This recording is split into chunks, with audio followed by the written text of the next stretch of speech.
بصیرت پر آپ دیکھ رہے ہیں سیرت النبی صلی اللہ علیہ وسلم۔ غزوہ ذات الرقاع۔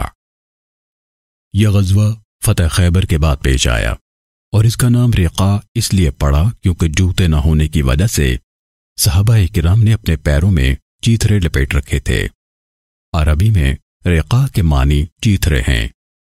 اس غزوے کا سبب یہ ہے کہ نبی صلی اللہ علیہ وسلم کے پاس خبر پہنچی کہ قبیلہ غطفان کے لوگ مدینے پر حملہ کرنا چاہتے ہیں۔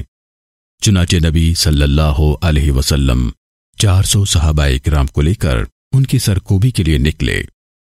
غطفان کے لوگوں کو جب نبی صلی اللہ علیہ وسلم کی آمد کی خبر لگی تو ہر جگہ سے بھاگ کھڑے ہوئے۔ نبی صلی اللہ علیہ وسلم ان کے اکٹھا ہونے کی جگہ پر پہنچے تو وہاں پر کسی کو نہیں پایا۔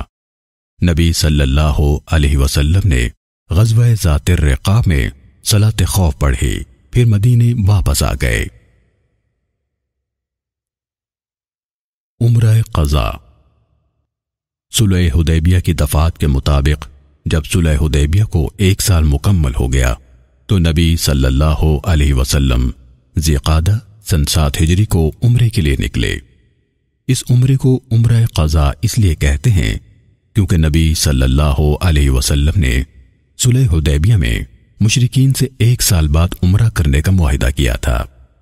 نبی صلی اللہ علیہ وسلم نے اپنے ساتھ انہی صحابہ کو لیا جو صلح حدیبیہ میں شریک تھے۔ ان کی تعداد 1400 تھی۔ ان میں سے کچھ لوگ فوت ہو چکے تھے۔ نبی صلی اللہ علیہ وسلم نے اپنے ساتھ قربانی کے لیے 60 اونٹنیاں لیں اور قریش کی غداری کے خوف سے اپنے ساتھ ہتھیار بھی لیے اور مدینے کے میقات ذوالحلیفہ گئے۔ نبی صلی اللہ علیہ وسلم اور آپ کے صحابہ نے عمرے کا احرام باندھا، پھر مکے کی طرف نکل پڑے۔ آپ صلی اللہ علیہ وسلم اور آپ کے ساتھ صحابہ برابر تلبیہ پکار رہے تھے۔ 7 سال کی لمبی جدائی کے بعد نبی صلی اللہ علیہ وسلم مکہ پہنچے اور مسجد حرام میں بنو شیبہ کے دروازے سے داخل ہوئے۔ آپ صلی اللہ علیہ وسلم اس عمرے سے نہایت خوش تھے۔ نبی صلی اللہ علیہ وسلم نے اپنی چھڑی سے حجر اسود کا استلام کیا اور استباع کر کے 7 چکر بیت اللہ کا طواف کیا۔ جب طواف سے فارغ ہوئے تو مقام ابراہیم کے پاس 2 رکعت نماز پڑھی۔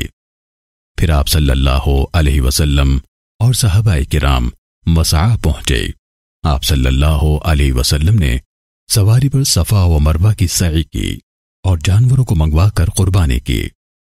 پھر آپ صلی اللہ علیہ وسلم نے بال منڈوائے۔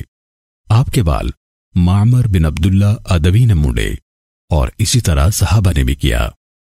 صلح حدیبیہ کی دفعات کے مطابق آپ صلی اللہ علیہ وسلم اور صحابہ کرام نے مکے میں 3 دن قیام کیا، اور بقول امام نووی نبی صلی اللہ علیہ وسلم کعبے میں داخل نہیں ہوئے کیونکہ اس میں تصاویر اور بت رکھے ہوئے تھے۔ حافظ ابن حجر نے فتح الباری میں کہا ممکن ہے کہ صلح حدیبیہ کی دفعات میں کعبے کے اندر داخل ہونے کی شرط نہ رہی ہو۔ نبی صلی اللہ علیہ وسلم اگر داخل ہوتے تو قریش انہیں منع کر دیتے۔ مکے میں 3 دن قیام کرنے کے بعد آپ صلی اللہ علیہ وسلم اور صحابہ کرام مدینے کے لیے نکلے۔ صرف کے علاقے میں پہنچ کر آپ صلی اللہ علیہ وسلم نے وہیں پڑاؤ ڈال دیا۔